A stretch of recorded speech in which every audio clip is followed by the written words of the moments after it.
Hello, welcome to Album Deep Dive with Jason and friends. And today I have my friend Chris with me. Hi, Okay, how are you? Chris. I gotta get that sound effect going where they where they cheer and everything like that.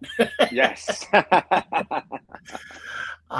Okay, and today Chris and I are breaking down and deep diving the famous album by Van Halen, "Women and Children First." Yes, this was Chris's choice. Uh, you're a really big Van Halen fan, right? Really big Van Halen fan. Really big, yes. They're probably the number one on my list. Number one band, huh? Out of Number everybody. one band out of Wow. everybody. Well, I'll rephrase that. The David Lee Roth era, Van Halen. Yes. Yeah, well, Yes. I think a lot of people will tell you that. Is it the guitar for you? Eddie? It's just the all four of them. They're just kind of like Led Zeppelin. They became their own entity, the four of them together, and just were a powerhouse that was just unmatched at that time. Yeah. Yeah, I would agree. And I like this choice because I know when we were talking prior to this show, there's so much attention on the first one in '84 that I Yeah, well, I felt mean, the first that. one is just such groundbreaking, influential. They're just, it pretty much it changed the landscape of music like the Beatles and Led Zeppelin in the decades before Uh-huh. them. Yeah. Do you consider it like the birth of '80s rock? Or No, because it's really just the evolution of the late '70s rock. okay. I when you think of '80s rock, you're really thinking of like the glam scene, Motley Crue. Hmm. I don't really put Van Halen in that genre. Yeah. Because if you really think about it, there '74 was the birth of Van Halen. That's really when the four of them, came together and were playing parties and '74 to Hmm. '76 they were just honing their sound and '77 like they just exploded when they opened up with Black Sabbath. Yes. Yeah. Do you feel that the Hagar era kind of brought them into a little bit of glam? I would say, yeah, more, yeah, poppy Yeah. rock. You know, it lost that gritty edge. I mean, with David Lee Roth, he said, a great thing when they were first starting off because Eddie and Al were all playing the, Black Sabbath and Cream, note for note, and Hmm. Dave came in there with his disco and R&B background, and he was like, "Look, anything over 120 beats per minute, you can't dance without spilling your drink." Hmm. So Van Halen definitely like fit into that groove where they had that hard edge, but they also had that danceable rhythm to them that kind of Yeah. just propelled them forward. Yeah. Yeah. I see. This is the thing that I think, and I could be wrong, but I mean, obviously, I love the Halen, but when it came to Sammy, which I do like the albums, but I just felt there was too many songs about love. Like Yes. that was Yeah. just overkilled it with the first three Sammy albums. It, You it know. was either like really sappy love or just the blatant. Like Yeah. Dave was kind of like the implied, Sammy was like the blatant Yeah. sexual themes, like summer nights and fishing for girls, where Dave was beautiful girls, toes in the sand. You Yeah. know what I mean? Like less creepy. Yeah. Like some of especially now, like some of Sammy's lyrics are a little like, Yes. Yeah. kind of Come cringy. on, baby, finish what you started. Kind of cringy. Yeah. Like um, and then of course that was coming off of '84, where I was kind of getting to like 10 years old, and my parents wouldn't let me go see. I had a next door neighbor that grew up like a big brother, so he was really a big Mhm. influence and got me into like a lot of the bands that I got into, being of them. You know, he wanted to bring me to that show, you know, and my parents were just like, "Are you kidding? You're 10 years old. They're like the loudest band in the world. Like you're not going to, you know, Brendan Byrne Arena to go." You Yes. know, and then they broke up, and it's just like, you know, I still haven't forgiven them. You know, it's like one of those things. Like you didn't let me go see him. You know, I think I started Yes. on a Diver Down tour. I was 8, you know, but Yeah. I remember more at like 1984, and then they broke up. I was like, no. Yeah, that was such a shock. Well, this album, Women and Children First, which actually came out in 1980, which I never, realized it was, the birth of the 80s with this album. Let's see, it was third studio album from Van Halen, released March 26, 1980 from Warner Brothers. 33 minutes in length, pretty quick album. Uh, Hard rock, heavy Their metal drums influence. were pretty quick, Yeah, got very for heavy on sure. this album. That was nice. You know what's nice about this album too? I saw in the notes, first Van Halen album without no covers, all original material. Correct. Yeah, Correct. that's pretty awesome. It's, less party vibe, more aggressive and darker tone. Do you believe that? A I little bit. I think Fair Warning was the one that really went dark. The next one, the one after this. Yeah. I think this is a good. I think this is a really good segue Hmm. into that record. You know, because I think like 1 and 2 were recorded so close together. It's almost like Led Zeppelin 1 and 2. You could kind of look at them as the same. You know, the same Yes. record. Yeah. You know, when I put on Van Halen, honestly, I put on the collection. So I'll start with Hmm. Van Halen 1 and go through them all. I look at them all as one big album, you know, Yeah. just run it. But this one definitely, you know, started laying the groove work, started getting out of you know, a little bit more experimentation. Yes. Yes. Um, you know, Very much. Eddie's starting to, you know, get a little bit more comfortable, I would say, Hmm. into the pocket. You know, the animosity is always what drove Van Halen. You know, and by the animosity was really starting. You know, it was with Dave. Um, they were getting all the attention, and you know, there's really not much to be said about Dave's attitude. You know, the guy's, you know, he's a legend, but you know, he's Yeah. also a legend in his own mind. I mean, um, I don't know if you've ever read his book, Crazy from the Heat. It's actually a really good No. read. And I'm Yeah. actually currently reading Alex's book, Oh, um, which is that's pretty.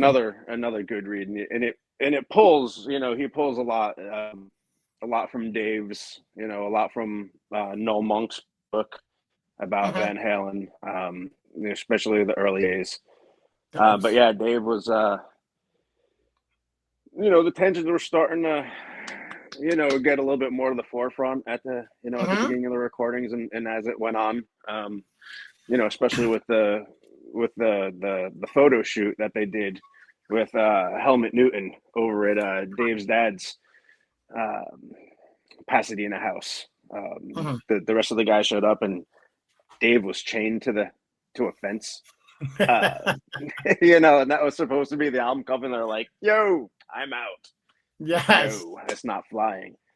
Um, but yeah, so all these little nuances are really what I mean lit that fire under the band, and it produced such an amazing, you know, an amazing record. Oh yeah. So yeah, it was recorded December 1979 to February 80. This was a couple month project, which is kind of earlier Van Halen albums were quicker. A lot of albums were quick in the 70s. Yeah, let's see. There's so much conflicting information about that. I mean, I've heard that it was recorded in 8 days, Yeah. um, but then again, reading Al's book, they were saying that they went to Paris to do some recordings because Ted Templeman had to go over Hmm. there, so he flew the Oh, band okay. over there. But Al said that they were, you know, a little bit uncoherent as the Yeah. recording went on, so he doesn't remember much of the stuff. But that was something that, you know, wasn't widely. spread that some of it was done over there in Paris. Yeah, So I yeah, mean, there's yes, weird conflicting. yeah, I see about 2 weeks of recording time they gave it. It was they only list Sunset Sound Studio.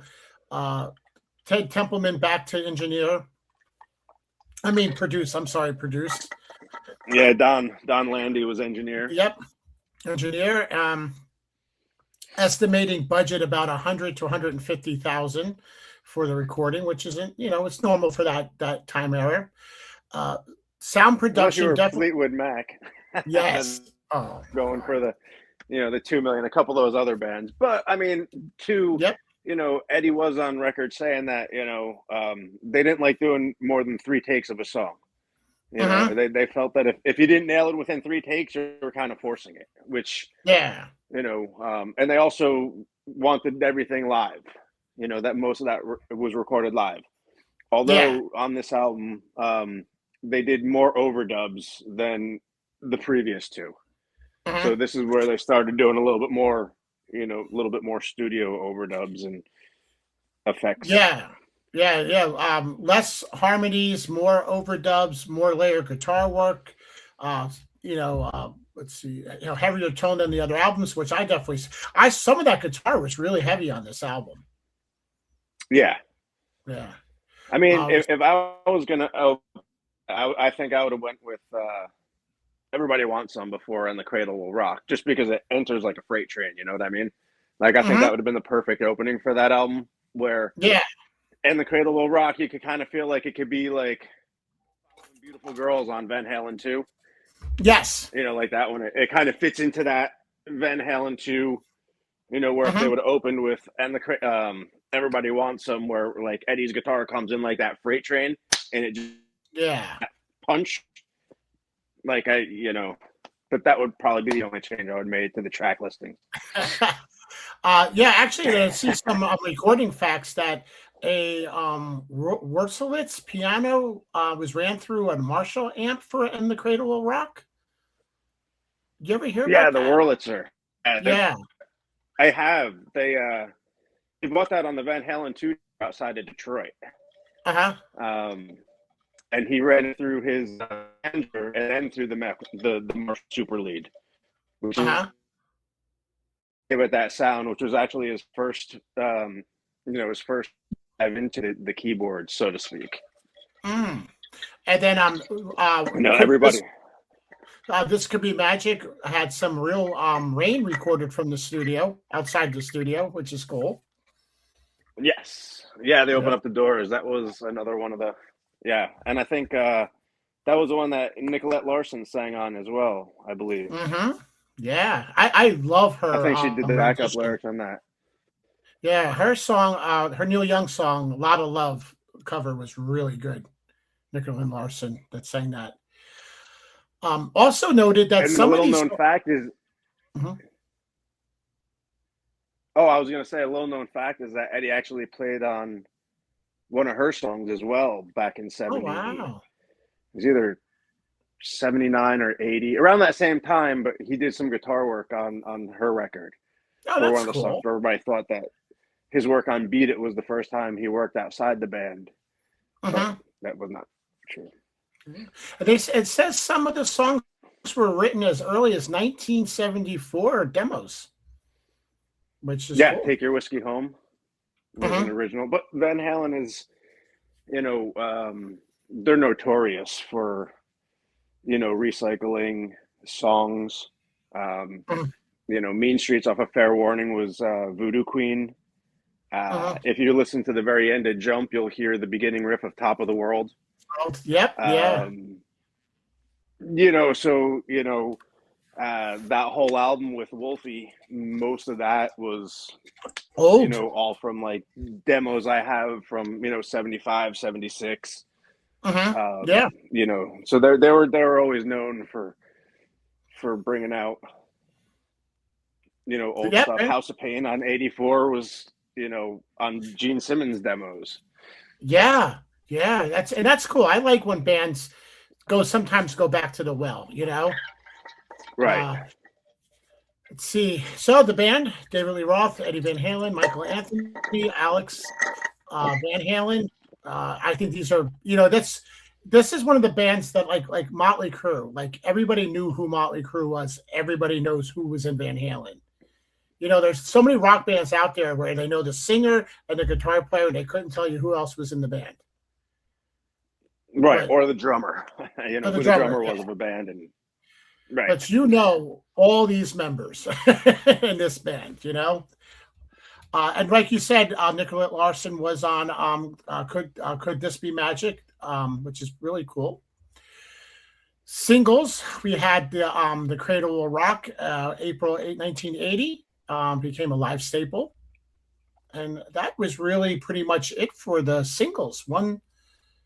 Everybody Wants Some wasn't a single. That's really weird. It wasn't, but it appeared on Better Off Dead. Yes, I remember that. That's what made me love that song. A couple of years later, but that's yeah. Yeah. I mean, for me, I was 5 when this came out, so I totally missed it. You know what I mean? I didn't figure it out till many years later. Let's see here. Yeah. Billboard, it went number 6. Very good for a hard rock band in the 80s, because that's before they started dominating charts. Right.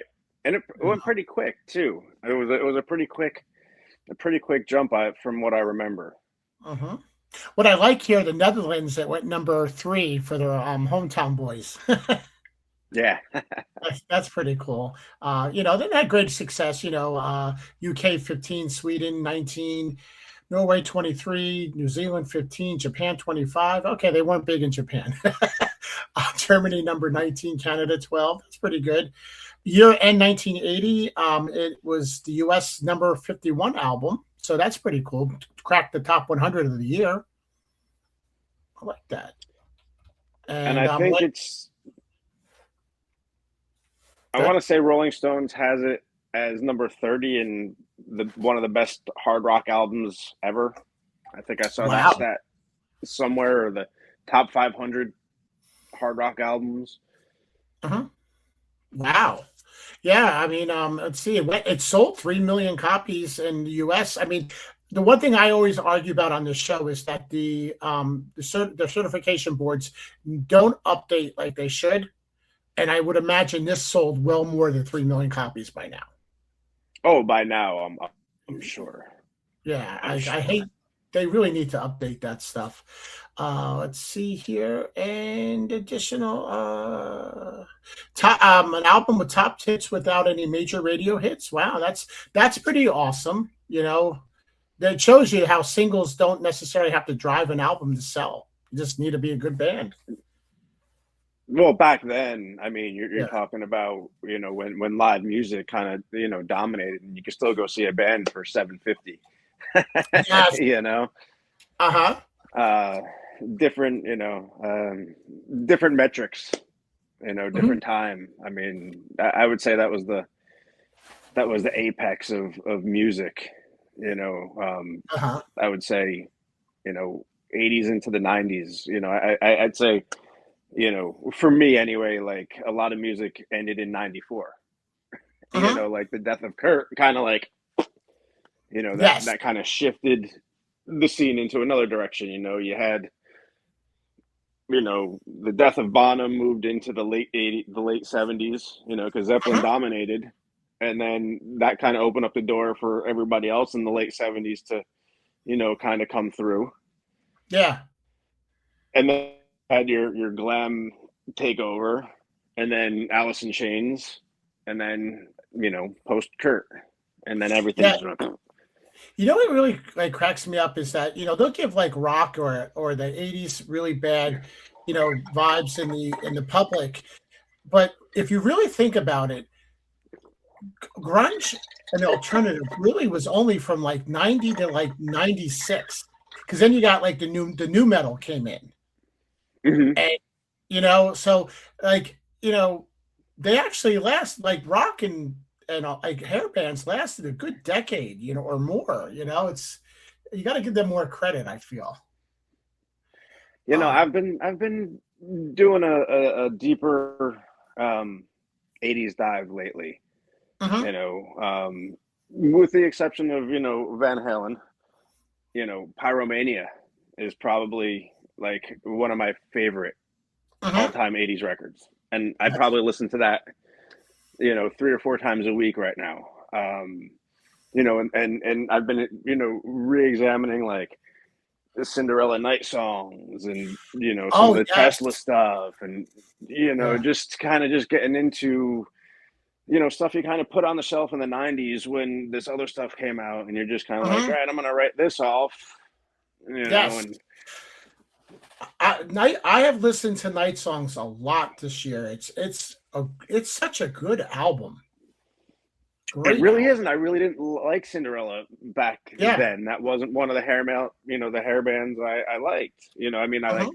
Warrant, but like Cinderella, like I didn't get it. But that that riff on Night Songs, it just after Pyromania, Yeah. Spotify just starts playing random things, and that riff came on. I'm just like, hold on, wait a second, like this is, Hmm. it like grabbed me. I was like, whoa. Yeah. Um, That was actually supposed to be one of the first albums we were doing for the show, and the person that was doing it with me just didn't work. So I wind up moving forward to other albums. mm, Okay, so let's see. There's something here also that I saw. Oh, do you like? They're saying that like a lot of controversy with it, that like the fans didn't get the album because it was more darker and heavier. I don't get that. I don't either, Yeah, really. I mean, yeah. I don't. If anything, I would say that it's a little bit lighter. I'd Hmm. say that it's the most acoustic driven album that you Yeah. have. I mean, you Yes. have Dave playing a little bit on on Ice Cream Man. You got Eddie's Spanish Fly on Van Halen 2. Hmm. Off the top of my head, I can't really think of anything else acoustic, but on Women and Children, you've got Dave playing on Could This Be My Mic? You got a little bit of acoustic in A Hmm. Simple Rhyme. Yeah. You got Eddie opening up Take Your Whiskey Home with some acoustic before, Yeah. just him and Dave acoustic. So I'd say that, some of the songs are a lot more mellow.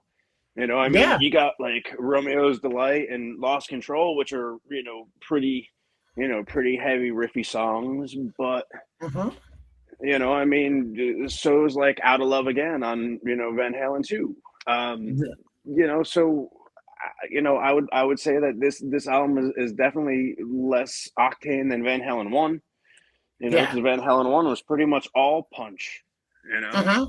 Yeah. Um, But you got to get to a point where you do the same thing over and over. You want to experiment, do something different. oh, Third absolutely. album, third album is the right thing. All right, so let's get down to it. First track, "And the Cradle Will Rock."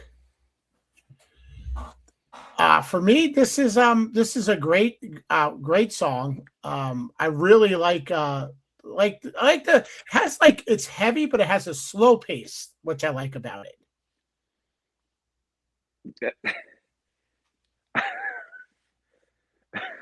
Dude, I'm sorry. I'll talk to you later. She's trying to send me messages, and she's doing mimey stuff, and um, yeah. I'm sorry. Like you said, it started with the Wurlitzer that Eddie ran through his flanger and his Marshall Super Lead. So it really fooled a lot of people because it really sounded like a guitar riff. And I mean, I back then I didn't know. It took me years before I actually found out that he was using Mhm. the Wurlitzer to play that. I thought his first was Sunday Afternoon in the Park, where he used the Yeah. Moog on Fair Warning. So I was like, this predates that by a year. And the whole Dave and Eddie riff thing was, oh, Eddie's the guitar god. We don't want to hear him play keyboards. So, Yes. Yeah. to have this record open up with it's kind of like, you know, like you said, you're over Mhm. that sophomore hump. this was the first year that this album Van Halen started their headlining tour. Uh-huh. No one wanted them to open for them because they were such a powerhouse that nobody wanted to follow them. Yeah. And I think that it just kind of just opened up that era. Like we talked about earlier, this song on this track listing, it kind of bridges a gap between Van Halen 2 and the new record.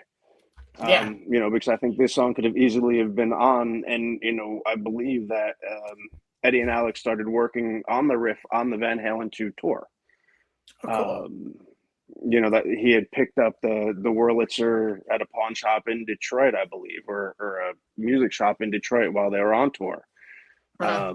And Ed was notorious for, staying up all night after his shows just to write music. He wasn't known as I'm gonna go out and be the party guy like Dave. He was, Yeah.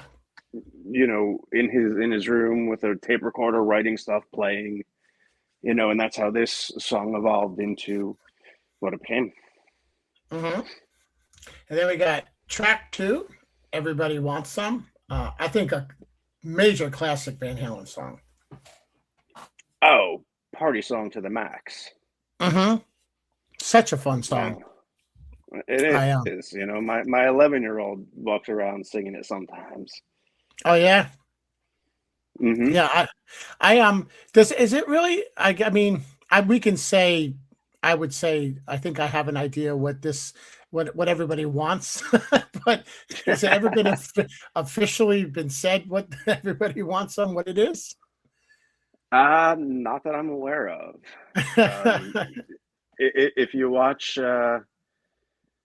Better Off Dead, it's a hamburger patty, I think. Yes. There you go. Uh, Fools. Fools. So for this album, right? So I really never I know the songs, I've heard the album a lot, but I never really played it over and over and over. So the last 2 weeks since we were talking about the show, I started to listen to it 2 to 3 times a day. And this was one song that I really never picked up on, and I can't get over how much I love this song now. Oh, it was.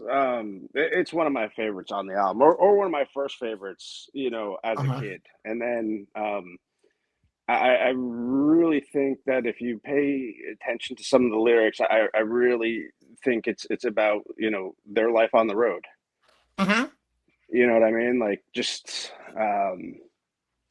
But Eddie's riff on that song is just it's amazing. Yeah.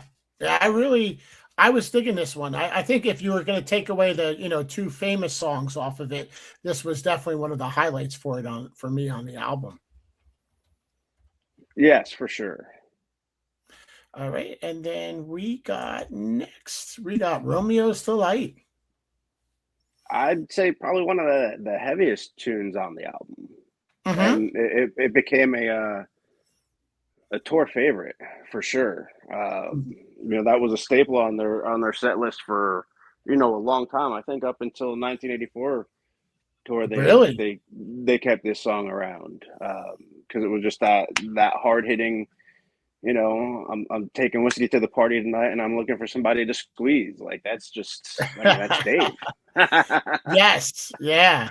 Yeah. They it's when you look at some of these, I remember Michael Anthony with the Jack Daniels bass, and I don't think I Hmm. got it back then, but now that you go back and like read the lyrics and listen to some of these 70 albums or 80, earlier ones, you're like, yeah, I get it. That whiskey was their thing. Yes, yeah, and Dave likes to call out Nikki Sixx for doing fake whiskey bottles, Uh-huh. chugging fake whiskey, and Dave doesn't Hmm. like to hold back any punches, so he's called out a lot of bands for doing the fake.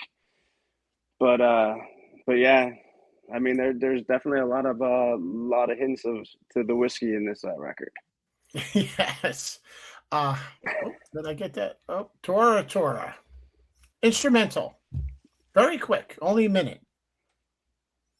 Yes, which when it doesn't, if you have Spotify on and Tora Tora comes on and Lost Control doesn't follow it, it just doesn't work as well as Mm-hmm. segueing right into Lost Control. It's kind of funny how that that little piece of music just on its own kind of hits differently when it goes right into Lost Control.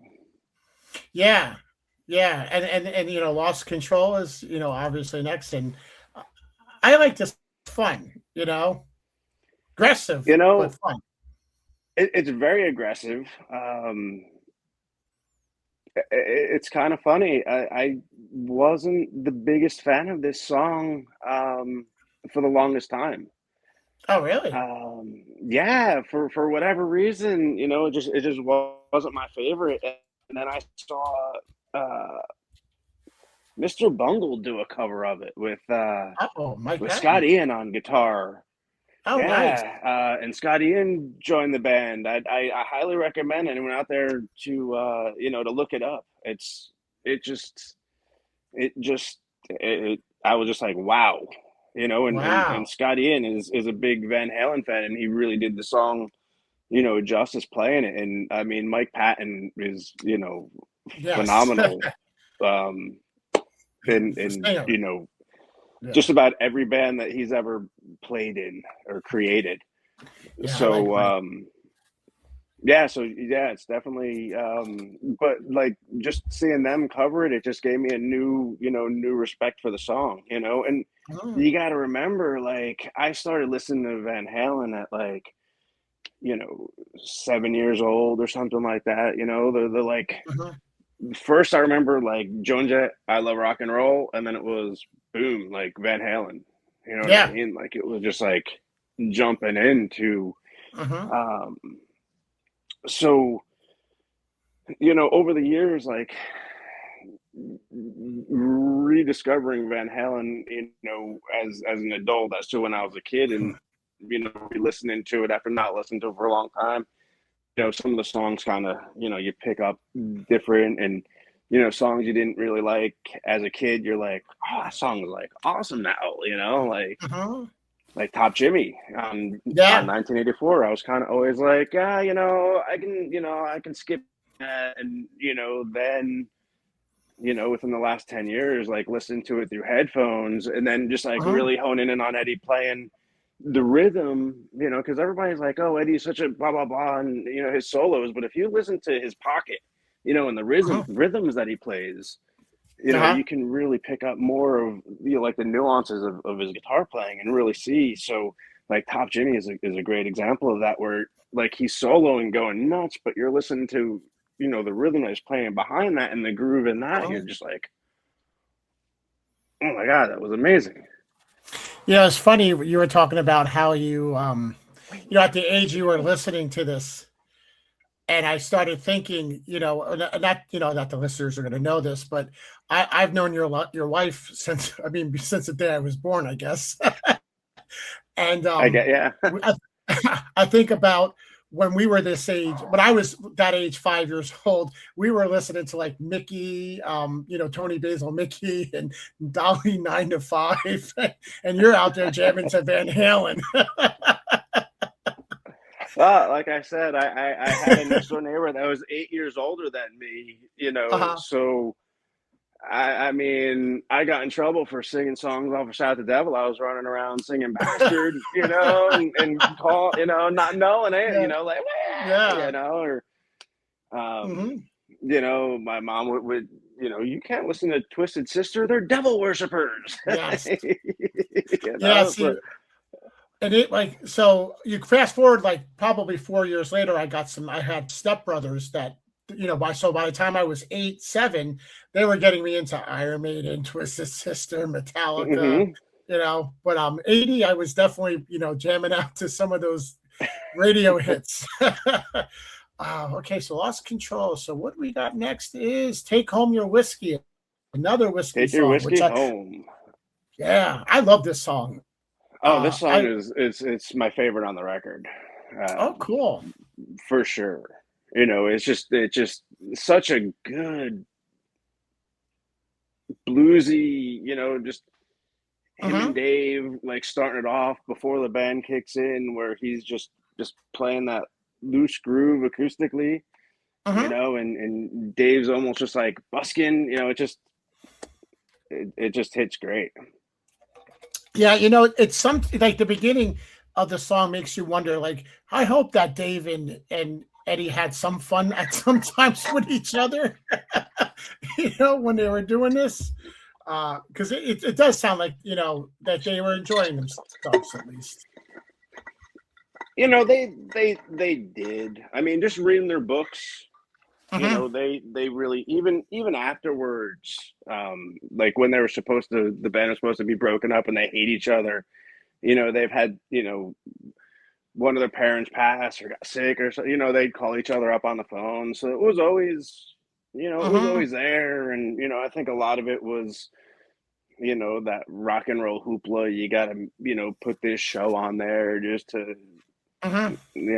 like look over here, but really over here, we're all just going to be having, our Yeah. party backstage anyway.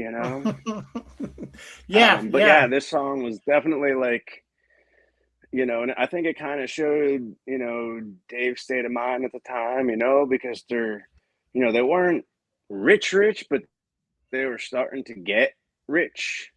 You Yes. know what I mean? So they're probably, early 20s. They had some, money in their pocket that they were starting to see, because they just Hmm. lived like maniacs. Like Alex said that you had to put on this, this persona that, because there was Yeah. no internet. It was like, so they had to live up to the hype that, that they wanted to portray. So they had to, like their Hmm. fans wanted them to be these maniacs. So they took on that role. So, like, I think this song really shows like Dave's state of mind on that, where he's like, well, I'm, like, I'm Yeah. just gonna go out and party and just have fun while I can, and my woman at home is not gonna like it, but I'm Yeah. young, I'm rich, and I'm here for the party. Like, let's This was like no turning back time.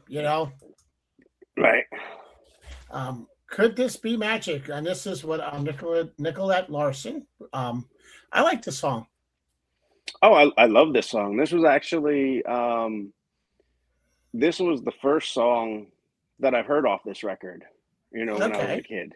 And, Nice. it kind of like drew me in. It just kind of had that beachy vibe, Hmm. to it. Like you just kind of like, um, just summer good time, and yeah, it just really like the hook really really dragged me in. Now I'll duet this with my 11-year-old. Just one of us will say a line and then we'll just break into singing it, or it comes on the Yeah. radio and we'll just, we'll be singing at the top of our lungs driving down the road and people are looking at us like, who are these idiots? Yeah. And I like how it references the title of the album. You Hmm. know, that's really cool Which in it. is, I think the first and probably only the second time that it's done to my knowledge, and when they Yeah. when they throw the name of the album into a song, and this would have been the first time it was done. Yeah. Yeah. Yeah. The You know what? second Now one would that, have been on Mean Streets. hmm Yeah, because you're exactly right, man. I mean, even when you move on to the Sammy stuff, well, I think that that's mostly that's pretty wild. Some bands live off that, and some I guess don't. Let's see here. Then we have in a simple rhyme. Wow, what a This great song! See, this was the one song I didn't like. Really? Yes, I didn't. I mean, it was okay. I didn't really get No into way. it. Oh, I love this song. It's such Yeah. a good song. Like, I think Dave's starting to kind of open up. This is one of the first song where he's really talking about like maybe wanting a relationship. Instead of just Uh-huh. like we talked about with Sammy, everything was love. With Dave, it's ain't talking about love. Yes. Running with the devil, whatever. But like this song, he's sitting there. If you start reading the lyrics, it's like, do you want to take a chance? Like, Yeah. I I was in love, but Cupid missed me. So the one that got away, is maybe he's referencing the girl he left home and take your whiskey home. Yes. Maybe he's like, oh man, I screwed up, and this is, him doing Yeah. that. But again, there's a little acoustic guitar in this. In the breakdown.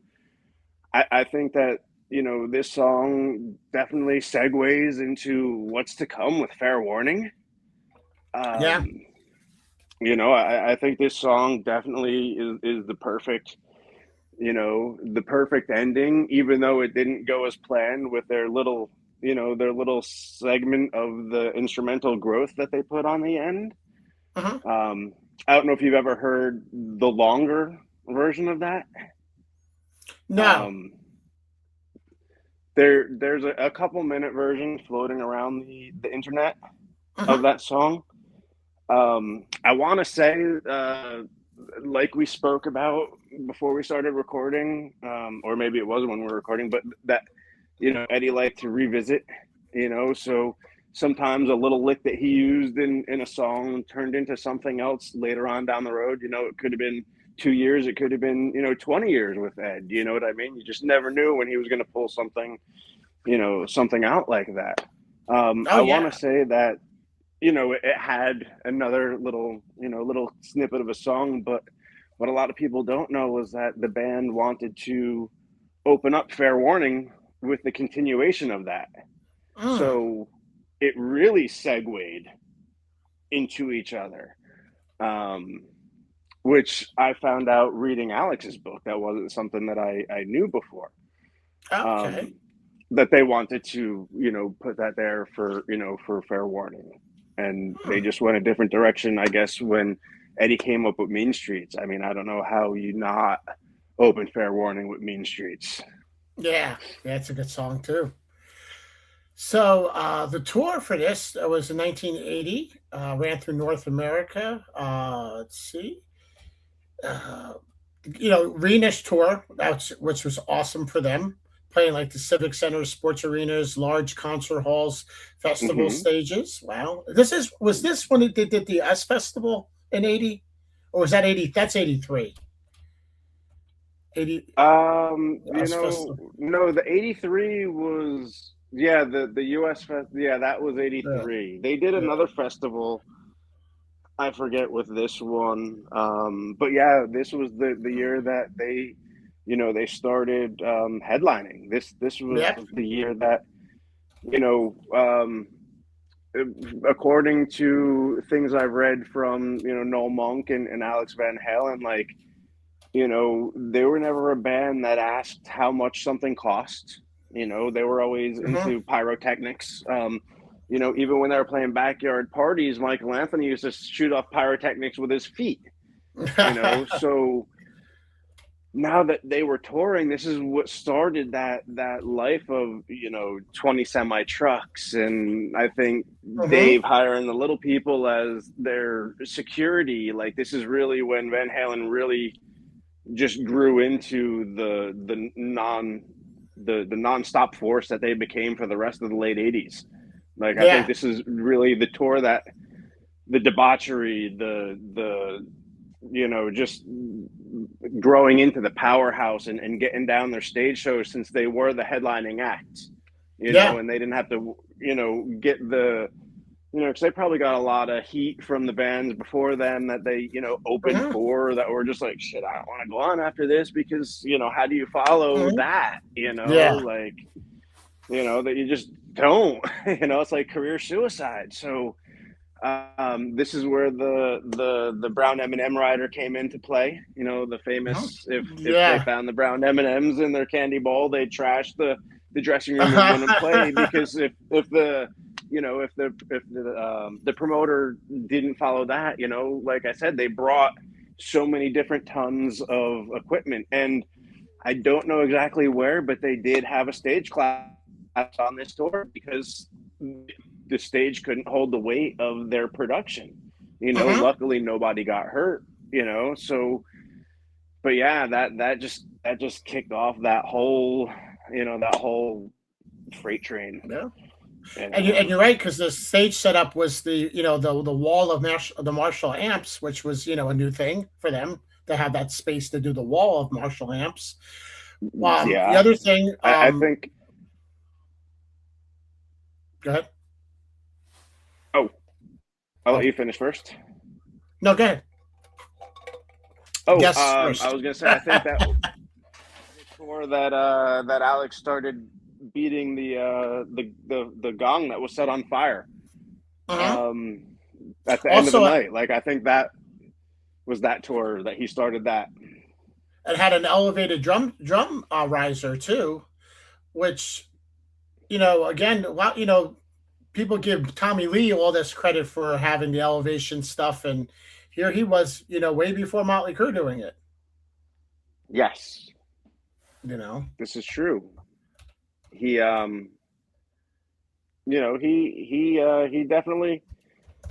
he definitely brought it when it came to his drum performance and what he brought. I think he Yeah. had the first rotating drum set. You go back talking about Tommy Lee. I, Uh-huh. I think I think Al was the first one. I mean, it wasn't he wasn't doing 360s over the crowd like Tommy was, or I Yeah. mean, I'm sure you've seen Motley Crue live as well, Hmm. where watching Tommy do Hmm. that is, I mean, it's pretty amazing. Yeah. But yeah, but I Actually. think Al was the first to have, he had his Mhm. drum spin. Granted it was the same kit, I Mhm. think 4 times, I think he had said once, Mhm. in his circle. So as when he played, it wasn't like he had, craziness. It was the same thing on repeat, but it did spin around. Oh yeah. Oh, I can tell you. 1990 Easter Sunday, John and I saw Motley Crue Dr. Feelgood tour, where uh, he was up on the ceiling, and we were both like, we had really good seats, and we are like, oh my God, he's right above us on the ceiling. It was so cool. Yeah, it was a great show. I think I couldn't hear for like 3 days. uh, Tour and the Cradle Will Rock, Everybody Wants Some, and Romeo Delights and Fools were the only songs played. Just four Really? songs off the album. Yeah.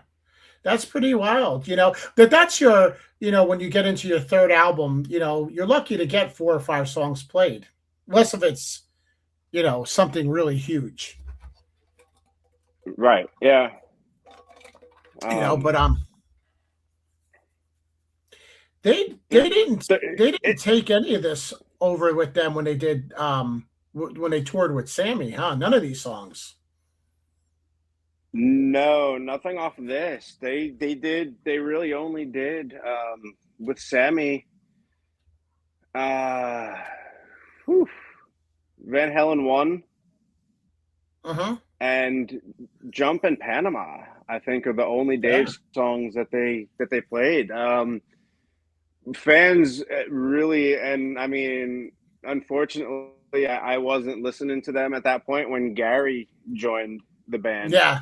I don't think Um, anybody was. Gary really, Gary really brought um, these songs back out. Mm, Especially Fair Warning era songs. Um, okay. you know, Yeah. um, I was upset when I saw Van Halen with Dave that I didn't get Secrets off Diver Down or Fools Uh-huh. um, off of this album.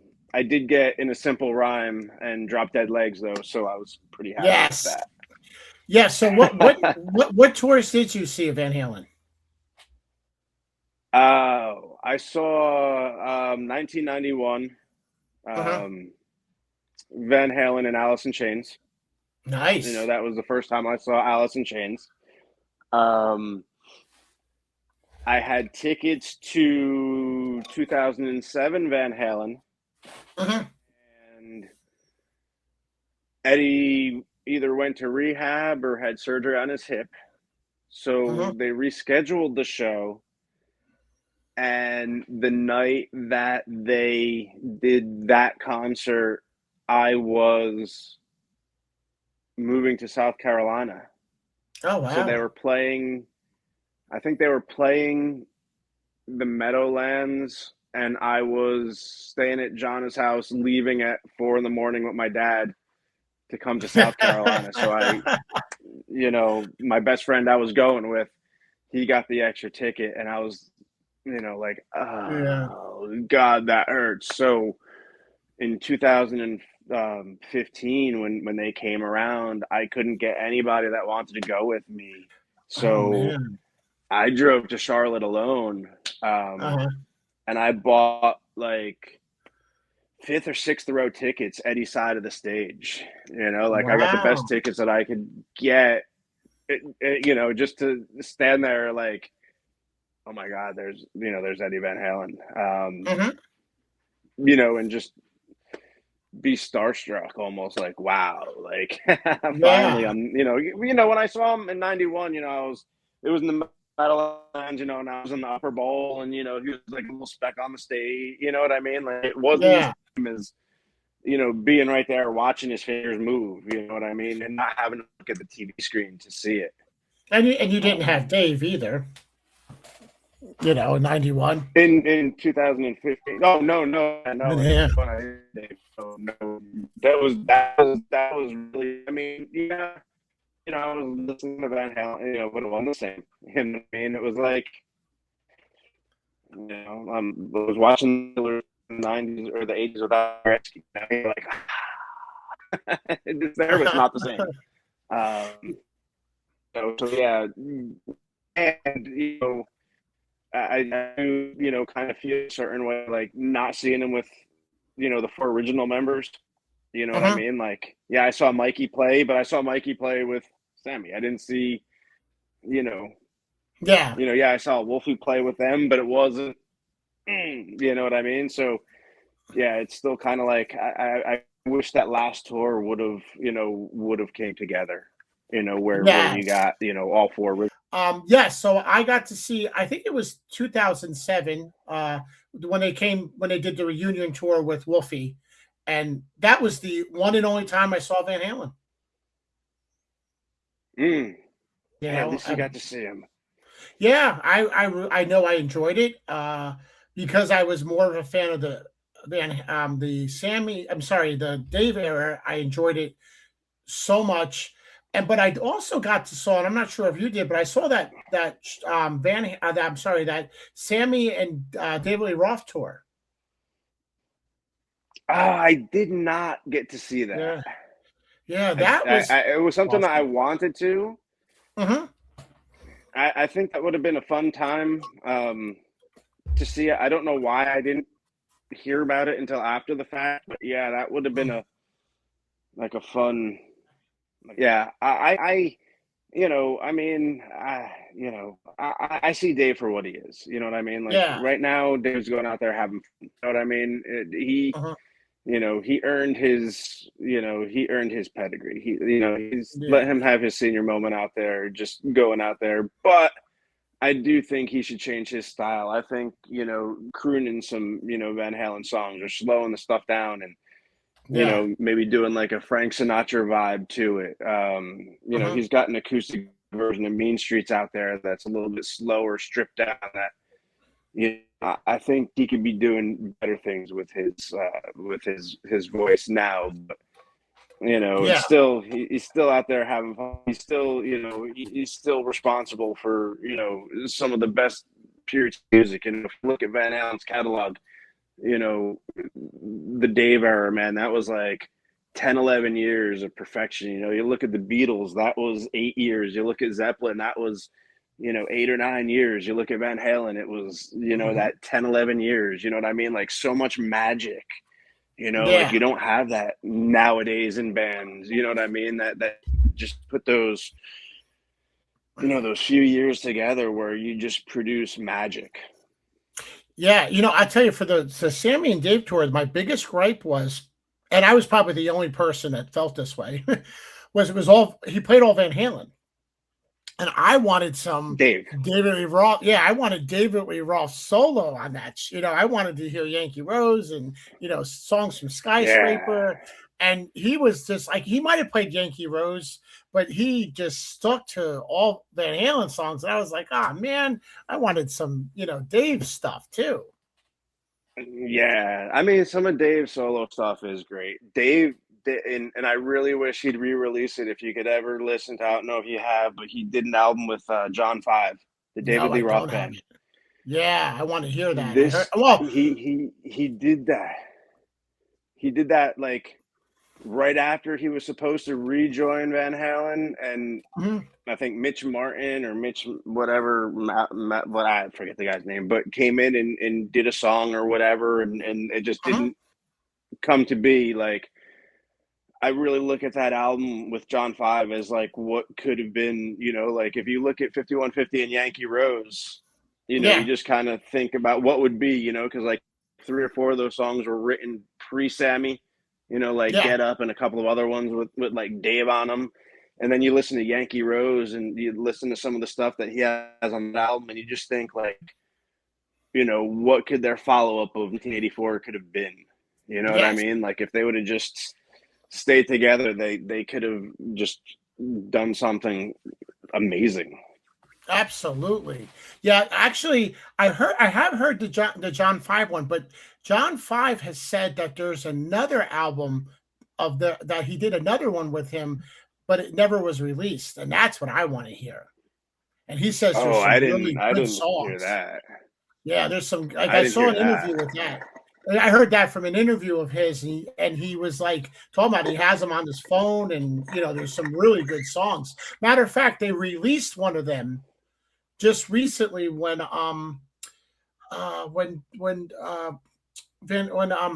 Eddie died.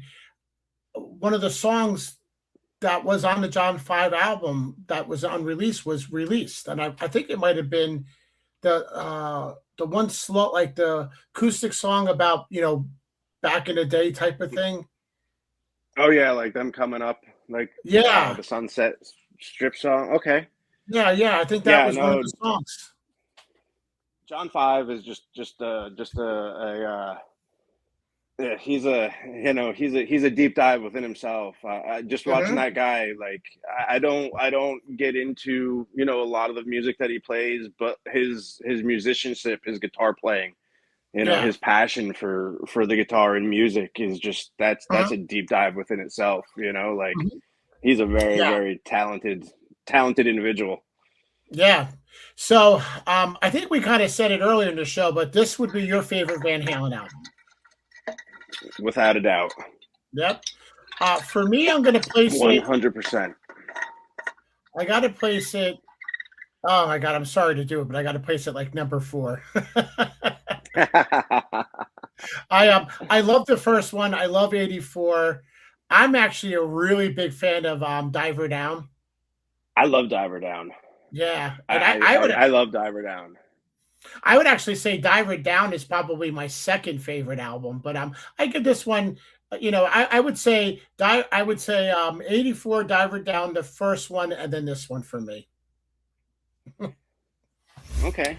Yeah, no, Yeah, I mean, you know, um, I put Van Halen 2 and Fair Warning next as tied for yeah, second. Like I said, I really don't skip many Van Halen songs. uh-huh, Once in a while, you'll catch me skipping Dancing in the Streets, yeah, a lot of that has to do more with the David Bowie Mick Jagger version of the song than anything. yes, yes. I can't stand that that song. that was a song that like just seeing that video on MTV all the time just made me like Yeah, and believe it or not, like Jump would probably be my next skipped yeah, Van Halen song. um you know um but like I said, I'll usually put on Van Halen. I'll start with Van Halen 1, and run it straight through, or I'll go to side 2 of Van Halen 1, uh-huh. and start with not on fire. Jeez, I can't even remember the name of the song. But the There's one an right after Ain't Talking About Love. yeah. You know, and just go right through. Hmm. You know, there's really my go-to road trip artist, you know, pop in David Lee Roth Van Halen. Yes. I don't know if you've listened to it or not, but the live album that they released with Dave, you know, if you can get Oh yeah, past, yeah, you know, Dave's diminished vocals, the live album is phenomenal. You yeah, know, the live from Tokyo Dome, yeah. phenomenal. The musicianship, the you know, the track listings, just the band was firing on cylinders. That was, you know, it was. I think it's so much better than, you know, the Right Here Right Now live album with Hmm. Sammy. I mean, Yeah, you know, yeah, Sammy's voice held up better, but you know, like we said, the songs just didn't hit the same. yeah, yeah. But you know, I mean, Dave's voice maybe not held up, but he's still Dave. Hey, still Dave. You can't take that away from You know, him. and he's earned every crazy idiosyncrasy he has. You know what I mean? Hmm. It's just Dave. Absolutely. All right. Well, Chris, we're gonna hit out of time here because we're hitting an hour. I want to thank you for being on the show.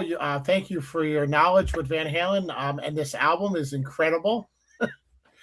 You really do know Thanks your for the Van invite. Halen. And I know we're talking about another one, which I'm really excited about. And hopefully we'll be able to do that one sooner than later. Um, Let's Everybody, touch base please. about that and talk about it. Yes. Please like, subscribe, leave comments. If you have suggestions on an album, remember, I am open to anything. So I think yesterday I did Madonna. Today I'm doing Van Halen. So thank you, everybody. And thank you, Chris. Thank you. Take care.